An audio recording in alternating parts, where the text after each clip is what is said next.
परिनिर्माण वहाँ हुआ था, महापरिनिर्माण। बाबा साहब डॉक्टर बी आर अम्बेडकर ने जो धर्म ग्रंथ लिखा है बुद्धिज्म का, बुद्ध और उनका धर्म।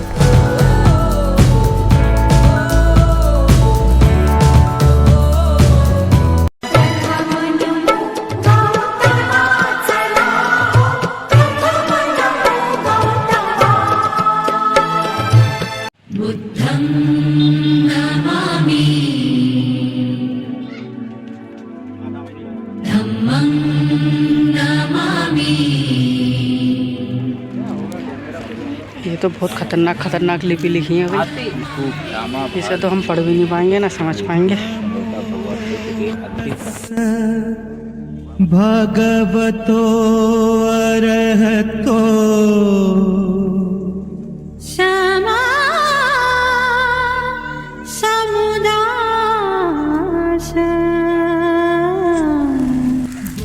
वो देख गए इसको। और बुद्ध का परिनिर्माण वहाँ हुआ था, महापरिनिर्माण। महापरिनिर्माण स्थल ये का एक्सपायर वहाँ हुए थे, वहाँ से उठा करके उनका अंतिम संस्कार यहाँ किया गया है। ठीक, तो उनका स्तूप ये है। और ये भी काफ़ी बड़ा है ये, 47.5 यहाँ पे खड़े होकर के पूरी हिस्ट्री इसके बारे में, पूरी कुशीनगर के बारे में बताएंगे। अभी बताएंगे इसकी जो हिस्ट्री बुद्ध और पूरी। उनके धर्म के हिसाब से। हाँ, जो बाबा साहब डॉक्टर बी आर अम्बेडकर ने जो धर्म ग्रंथ लिखा है बुद्धिज्म का, बुद्ध और उनका धर्म, उसके अनुसार जो इसकी स्टोरी है वो हम अभी एक छाँव में खड़े होकर के बताएंगे। और पहले इसका भ्रमण कर रहे हैं, हम चारों तरफ से घूम रहे हैं। ये बुद्ध का यहाँ पर अंतिम संस्कार हुआ और था। बुद्ध का यहाँ पर उनका अंतिम संस्कार किया गया था। जैसे किसी व्यक्ति के मरने पर उसका अंतिम संस्कार शमशान ले जा कर के किया जाता है, तो ऐसे ही तथागत बुद्ध का वहाँ पर परिनिर्माण हुआ था, जहाँ हम अभी पीछे घूम कर के आए हैं। और यहाँ पर जो है उनका अंतिम संस्कार किया गया था।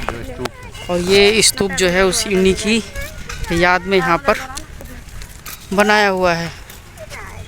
और इसका नाम क्या है? रामाभार बौद्ध स्तूप। रामाभार बौद्ध झील के पास अंतिम संस्कार किया गया था, इसलिए इस स्तूप का नाम रामाभार स्तूप रखा गया है।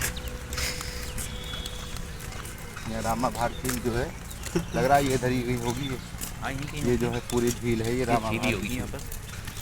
अब वो झील के निकट बाबा साहब का हल्की सी झील ये बना दी गई है। ये हाँ शायद ये होगी। हाँ, अंतिम संस्कार किया गया था। यहाँ कितना रमणीक स्थान है, यहाँ देश विदेश से लोग बाग सभी की बैठ ले ना घूमने के लिए आते हैं। बिल्कुल। और कहते हैं कि यहाँ पर जो है तथागत बुद्ध का अंतिम संस्कार किया गया था। यहाँ इस स्तूप की खोज जो है 1956 में की गई है, जब बाबा साहब के द्वारा जो है इसका अध्ययन करने के बाद इसको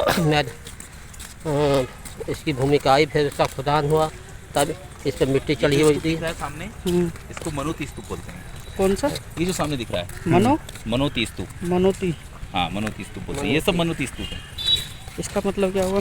मनोती मन्नत, मतलब जो उससे पहले जो जिनका परिनिर्वाण हुआ था झील के पास में, उन लोगों का ना ये स्तूप बने हैं। उसी तरह से स्तूप बने, उनसे जो हाँ, अर्चना की जाती थी कि भाई हमें ये दे दो वो दे दो, क्योंकि इसके बारे में अध्ययन करना पड़ेगा। ये एक अध्ययन का विषय है। अध्ययन का विषय।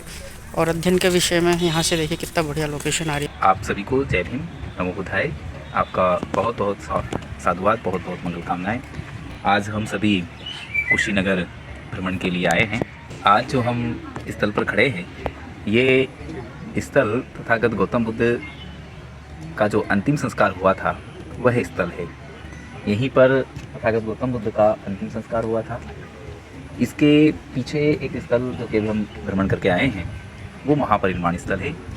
वहाँ पर तथागत गौतम बुद्ध ने अंतिम सांस ली थी, और अंतिम सांस लेने के बाद जो यहाँ के मल्ल राजा थे, मल्ल लोग थे, उन मल्लों ने तथागत गौतम बुद्ध का अंतिम संस्कार यहाँ पर किया था। तो ये जो स्थल है, ये स्थल तथागत गौतम बुद्ध का अंतिम संस्कार का स्थल है। इस स्थल पर हम आए हैं। इसके पीछे की जो कहानी है वो बुद्ध और उनके धर्म के अनुसार ये है कि तथागत गौतम बुद्ध ने अपने महापरिनिर्वाण से 3 महीने पहले ही ये घोषणा कर दी थी कि मैं अंतिम सांस कुशीनारा में लूँगा। आज इसका वर्तमान नाम कुशीनगर है। लेकिन उस ज़माने में इसका नाम कुशीनारा था। तो जो उनने घोषणा की थी उसी घोषणा के अनुसार तथागत गौतम बुद्ध जैसे जैसे समय निकट आता गया, तथागत गौतम बुद्ध इधर आते गए। यहाँ पर वो आए, यहाँ पर आकर के यहाँ पर रुकने के बाद चूँकि बुद्ध ने घोषणा कर दी थी, तो जिस दिन बुद्ध का महापरिनिर्वाण होना था 80 वर्ष की अवस्था में, 483 ईसा पूर्व में, जब उनकी उम्र 80 वर्ष हो गई थी, तो उस समय उनका जब अंतिम संस्कार अंतिम दिन निश्चित था, जब महापरिनिर्वाण होना था, तो उसी दिन सभी लोग उनसे आखिरी मुलाकात करने के लिए आ रहे थे। तो जो सबसे लास्ट में जिसने मुलाकात की थी उसका नाम सुभद्र था।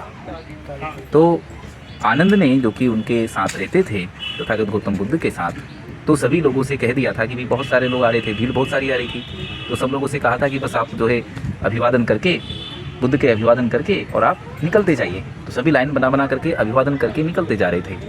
लेकिन लास्ट में एक सुभद्र नाम का व्यक्ति था, उसने कहा कि नहीं, मुझे तो बुद्ध से कुछ बात करनी है। आनंद ने खूब उसको मनाया कि नहीं, अभी बुद्ध का लास्ट समय चल रहा है और अब उनको तकलीफ देना, परेशान करना अच्छा नहीं है। उन दोनों की बातचीत हो रही थी, वो बातचीत तथागत गौतम बुद्ध ने सुन ली कि ये जो व्यक्ति है ये मेरे से मिलना चाहता है, लेकिन आनंद मिलने नहीं दे रहा है। तो तथागत गौतम बुद्ध ने आनंद से वहीं से आवाज़ लगाई कि आनंद, उसको आने दो, उसको मिलने दो।